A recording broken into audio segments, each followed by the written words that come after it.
మనకు ఫార్ములా ఉంది, బీటెక్ అవ్వాలి, అవును, స్టడీ అవ్వాలి, జాబ్ తెచ్చుకోవాలి, అప్పుడే సినిమా అనేది. అండ్ ఒక ఏజ్ వచ్చేదాకా మనకి హీరో ఫాదరే కదా. సో సో అంటే 271 ఓకే అయిందా మీకు? నాకు ఎప్పుడు భయం వేయాల, నేను చెప్తుంది ట్రూ, నిజం.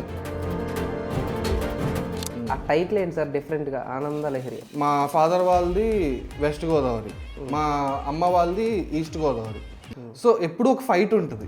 అంటే చాలా 7 months కూర్చొని చేయడం అనేది కొంచెం బాధాకరం వేసే. ఏమన్నా లీక్ అయిందంట సార్? అలా ఏం లేదు సార్, కంప్లీట్లీ అది ఓన్లీ బాడీ ఒకటే. Suresh sir first pan Godavari అని చెప్పగానే అక్కడే పడిపోయారు. అబ్బా, ఓకే. చూసి ఆయన ఎప్పుడో అనుకున్నాడు ఈ అబ్బాయితో చెయ్యాలి ఎప్పుడైనా అని చెప్పేసి, ప్రవీణ్ సార్.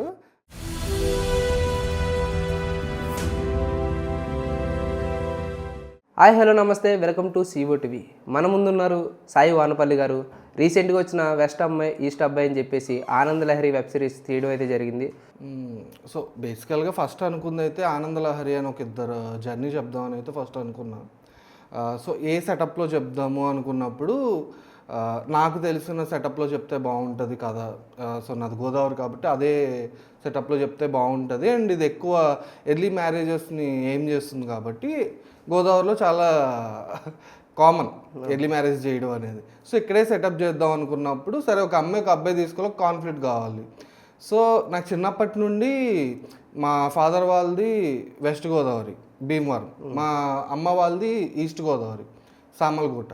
సో ఎప్పుడు ఒక ఫైట్ ఉంటుంది, స్లాంగ్ డిఫరెన్స్ ఉంటుంది, కల్చర్ డిఫరెన్స్ ఉంటుంది, వాళ్ళ థింకింగ్ ప్రాసెస్ కానీ మా థింకింగ్ ప్రాసెస్ కానీ ఇవన్నీ చాలా డిఫరెంట్గా ఉంటాయి. అండ్ సేమ్ టైం ఎక్కువ ఈస్ట్ గోదావరి నుండి మా వాళ్ళు పెళ్ళి చేసుకుంటారు కానీ వెస్ట్ అమ్మాయిని ఎక్కువ ఈస్ట్కి ఇవ్వడం జరగలేదు.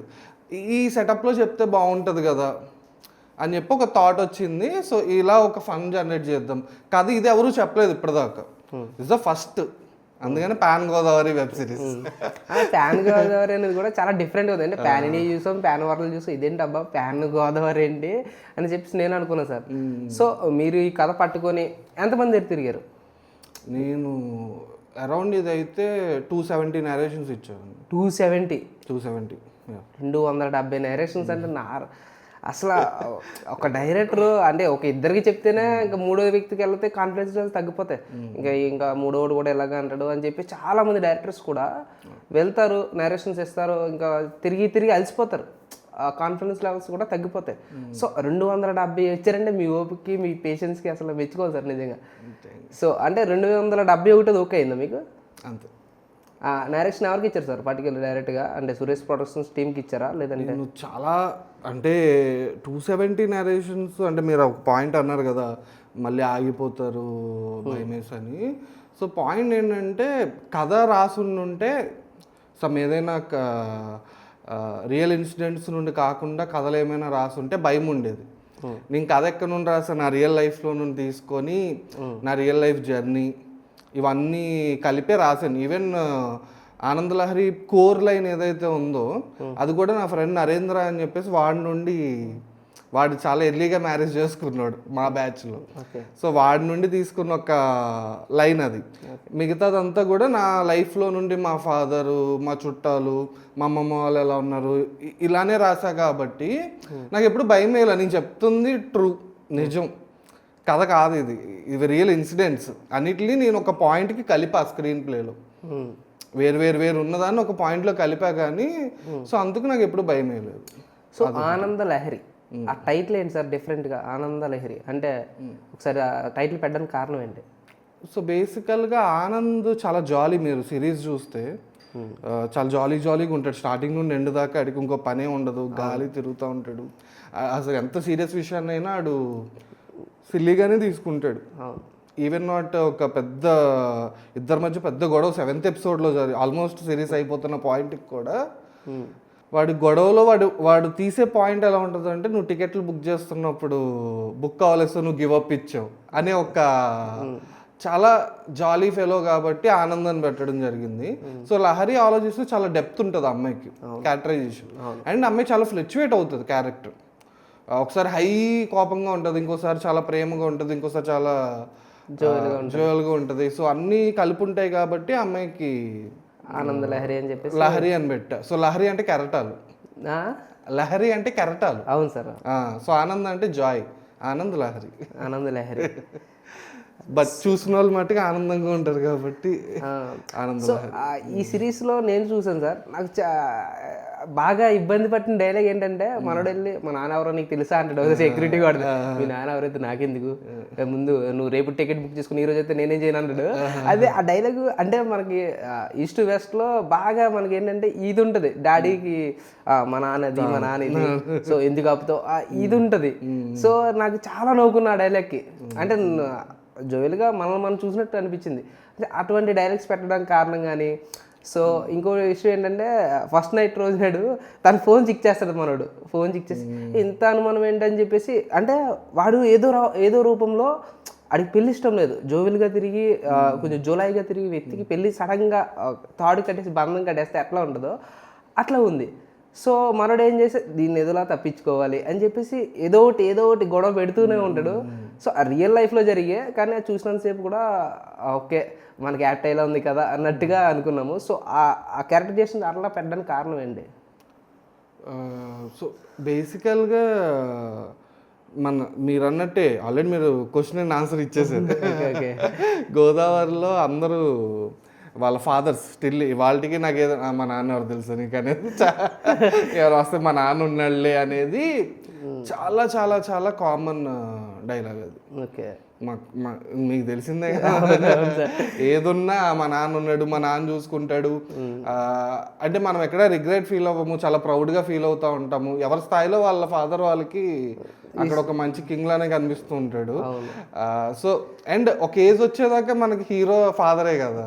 సో నేను ఆ కథ చెప్దాం అనుకున్నప్పుడు కూడా ఇమ్మెచ్యూర్డ్, అంటే వాడు హీరో వాళ్ళ నాన్నే, వీడు కాదు. అవును, వీడి హీరోనే కాదు. సో అందుకు అలాంటి న్యాచురల్గా తీసుకున్నది. అంటే ఈవెన్ నాకు ఇవాళకి ఉంది మా ఇప్పటికీ అంటా మా నాన్న ఉన్నాడులే నాకు అనేది వెరీ కామన్. సో ప్రీవియస్ మీరు చేసిన షార్ట్ ఫిల్మ్స్ కూడా చూసా సార్ నేను. ఒక షార్ట్ ఫిల్మ్ కూడా ఏదో అవార్డు దాదాసాహెబ్ ఫాల్కే అవార్డు వచ్చింది, అవార్డు ఏదో రావడం కూడా జరిగింది. సో ఆ షార్ట్ ఫిల్మ్ కూడా చాలా AC 1995. సో ఆ జర్నీ ఎలా స్టార్ట్ అయింది సార్? అంటే షార్ట్ ఫిల్మ్ నుంచి మీరు వెబ్ సిరీస్ తీసే స్థాయికి రావడం అనేది నాట్ ఏ జోక్. ఎందుకంటే షార్ట్ ఫిల్మ్ తీసేవాడు ఒకసారి వెబ్ సిరీస్ తీద్దాం అంటే చాలా మంది కూడా నమ్మరు. యాజ్ ఎ సినిమా తీసినా కూడా ఇంకా స్కిల్స్ రావాలి, ఇంకా నేర్చుకోవాలి, డైరెక్షన్స్ వాల్యూస్ తెలియాలి, ప్రొడక్షన్ వాల్యూస్ తెలియాలి అని చెప్పి చాలా రుద్దుతూ ఉంటారు, మనం పైకి కూడా రానివ్వరు. సో షార్ట్ ఫిల్మ్ ఆ జర్నీ ఎలా స్టార్ట్ అయింది, అవార్డు ఎలా వచ్చింది ఒకసారి చెప్తారు? సో బేసికల్గా చిన్నప్పటి నుండి నాకు ఈ షార్ట్ ఫిలిమ్స్ సినిమాలు అంటే చాలా ఇష్టం, ఎప్పుడైనా సినిమాల్లోకి వెళ్ళాలి అనేది. అయితే బట్ అందరికి తెలిసిందే కదా, మనకు ఫార్ములా ఉంది, బీటెక్ అవ్వాలి, స్టడీ అవ్వాలి, జాబ్ తెచ్చుకోవాలి, అప్పుడే సినిమా అనేది. సో అందరి ఫార్ములాలో నాది కూడా ఒకటి, నేను సేమ్ ఫార్ములా, A+B² ఫార్ములా. చదువు అవ్వాలి, బీటెక్ కంప్లీట్ చేసి తర్వాత జాబ్ చేసి ఒక 2 years నేను జాబ్ చేశాను మార్కెటింగ్. చేసిన తర్వాత నేను ఇంకా నా వల్ల అవ్వలేదు, క్విట్ చేసి షార్ట్ ఫిలిం స్టార్ట్ చేద్దామని చెప్పేసి యూట్యూబ్లో నేర్చుకున్నా మొత్తం. డైరెక్షన్ నా క్రాఫ్టింగ్ మొత్తం యూట్యూబే, నాకు ఎవ్వరు లేరు, ఓన్లీ యూట్యూబ్లో స్టూడియో బైండర్ అని చెప్పేసి ఉంటుంది ఒక channel, I think Hollywood channel అనుకుంటుంది. స్టూడియో బైండర్లో ఎక్కువ చూస్తూ ఉంటాం. అండ్ మన పరుచూరి పాఠాలు అని చెప్పేసి మన పరుచూరి గారిది ఉంటుంది. సో ఇవే ఇంత ఎడ్యుకేషన్ అది ఆ ఫిలిమ్స్ వరకు. సో అది చూస్తూ నేను షార్ట్ ఫిలిం స్టార్ట్ చేశాను.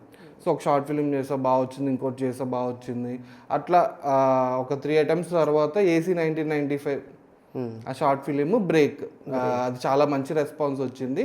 ఇండస్ట్రీ ఉన్న అందరూ ఏడీగా, రైటర్గా, లేకపోతే చిన్న చిన్న సినిమాలు చేద్దామని చెప్పేసి అది క్వాలిటీ చాలా బాగా వచ్చింది. సో దానికే కొన్ని రోజులకి దాదాసాహెబ్ ఫాల్కే అవార్డు వచ్చింది. ఎప్పుడంటే మన సీతారామం అండ్ బలగం సినిమాకి ఎప్పుడైతే వచ్చిందో same film festival same day వాళ్ళకి ఫిలిమ్స్లో వస్తే నాకు షార్ట్ ఫిలిమ్స్లో వచ్చింది. సో దాని తర్వాత నేను రవికిరణ్ కోలా గారు అని చెప్పేసి ఆయన దగ్గర వర్క్ చేశాను ఒక కొన్ని మంత్స్. అండ్ సమ్మతమే అని చెప్పి కిరణబోరం గారి ఫిలిం ఉంటుంది, గోపీనాథ్ రెడ్డి గారి దగ్గర కొన్ని మంత్స్ వర్క్ చేసాం. ఆఫ్టర్ నేను బయటకు వచ్చి యాక్చువల్లీ ఆనంద లహరి కాదు ఇంకొక సినిమా చేయాలి సురేష్ ప్రొడక్షన్స్లోనే. ఓకే. సినిమా థియేటికల్ సినిమా చెయ్యాలి.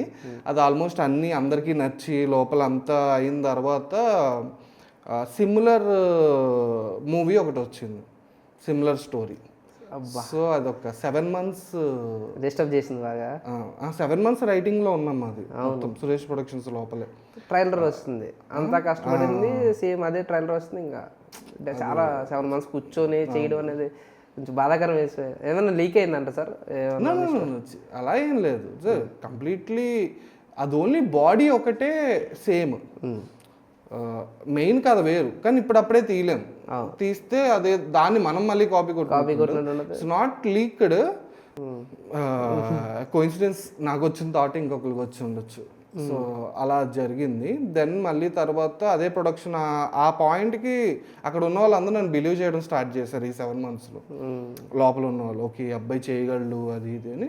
Then Suresh productions mini start చేయడం జరిగింది. స్టార్ట్ చేస్తున్నప్పుడు అక్కడ ఉన్న వంశ్, విజయ్ అనే ఎగ్జిక్యూటివ్ ప్రొడ్యూసర్స్, అప్పటికి వెళ్తూ నేను ట్రావెల్ చేస్తున్నా, వీళ్ళు నన్ను అటాచ్ చేయడము. అప్పుడు ప్రవీణ్ ధర్మపురి అని చెప్పేసి ఆయన ఈ సురేష్ ప్రొడక్షన్స్ మినీని ఆయనే చూసుకుంటున్నాడు. ఓకే, ప్రవీణ్ ధర్మపురి అని చెప్పేసి. సో ఆయన ఆ రెస్పాన్సిబిలిటీస్ తీసుకున్నప్పుడు ఆయన్ని మీట్ అవ్వడం, ఆయనకి కట్ చెప్పడం. ఆయన అప్పటికి AC 1995 షార్ట్ ఫిల్మ్ చూసాడు. చూసి ఆయన ఎప్పుడో అనుకున్నాడు ఈ అబ్బాయితో చెయ్యాలి ఎప్పుడైనా అని చెప్పేసి. ప్రవీణ్ సార్ టైంకి ఈ స్క్రిప్ట్ వెళ్ళడం. అప్పుడు నేను మీట్ అయితే సాయి నేను ఆల్రెడీ చూశాను, ఐ వాంట్ నాకు ఇలాంటి ఒక క్వాలిటీతో ఒక మంచి సిరీస్ చేయాలి అన్నప్పుడు ఆనంద లహరి స్టోరీ చెప్పడం జరిగింది. ఇట్లా అప్పటికి చెప్పా, ఇలా ఇన్ని నరేషన్స్ ఇచ్చి ఉన్నా నేను, చాలా OTTsకి ప్రొడక్షన్ హౌసెస్కి తిరుగుతూనే ఉన్నా, వెక్స్ అయిపోయి ఉన్నా సార్. సో ఆయన చెప్పడం కూడా అలాగే చెప్పాను, మీకు నచ్చకపోతే నచ్చదని చెప్పేసి మళ్ళీ నరేషన్స్ వద్దు, నచ్చితే. బట్ ఆయన 1 day కాదు 1 hourలో ఆయన విన్న 1 hourలో చేద్దామని అన్నాడు. నెక్స్ట్ మీటింగ్ సురేష్ సార్తో జరిగింది. Suresh sir first pan Godavari అని చెప్పగానే అక్కడే పడిపోయారు. చాలా బాగా నచ్చింది. ఈవెన్ ఆయన అడ్రస్ చేస్తూ కూడా తర్వాత ఒక చోట చెప్పారు కదా, your word that pan Godavari చాలా ఇంపాక్ట్ ఇచ్చింది, పోస్టర్స్ ఇంపాక్ట్ ఇచ్చింది, ట్రైలర్ ఇంపాక్ట్ ఇచ్చింది అని. సో ఆయనకి day 1 నుండి ఆ వర్డ్. ఓకే బ్రో, సో అయితే బేసిక్గా ఇంకా నెక్స్ట్ మూవీ జనాలు ఇంకా అలరిస్తారు డెఫినెట్లీ. సో చూస్తున్నారు కదా, మన సాయి వానపల్లి గారు డైరెక్టర్ గారు ఆనంద లహరి అని చెప్పేసి మనకి అందరినీ ఆనందానికి గురి చేశారు. సో ఆయన ఈ వెబ్ సిరీసే కాకుండా త్వరలో మూవీస్ కూడా చేయడానికి మీ ముందుకు వస్తున్నారు. సో దీన్ని ఎలా అయితే ఆదరించారో అలాగే ఆయన చేసే మూవీస్ అన్నీ కూడా ఆదరించండి. ఎందుకంటే ఆయన చేసి ప్రతి ఒక్కటి కూడా మనం ప్యూర్ వెజ్ మీల్స్ ఫ్యామిలీ అంతా వెళ్ళి తినేటట్టుగా ఉంటుంది. ఏమో తర్వాత చెప్పలేము, అర్జున్ రెడ్డి లాంటివి రావచ్చు. సో ఎలా వచ్చినా సరే ఈయన కొత్త డైరెక్టర్ కింద లాంచ్ అవ్వడం జరిగింది. సో ఇప్పుడున్న మన తెలుగు ఆడియన్స్ ఎలా అయినా సరే మనిషి నచ్చాడంటే ఎక్కడో పెట్టుకుంటారు తెలుగు ఆడియన్స్. సో మీరందరూ కూడా ఇటువంటి కొత్త డైరెక్టర్ని ఇలా వచ్చిన సారు సాయి వానపల్లి గారిని కూడా మీరు బ్లెస్ చేస్తారని, అలాగే రాబోయే మూవీస్లో కూడా మీరు బ్లెస్ చేసి అవి కూడా బ్లాక్ బస్టర్ చేస్తారని మనస్ఫూర్తి కోరుకుంటూ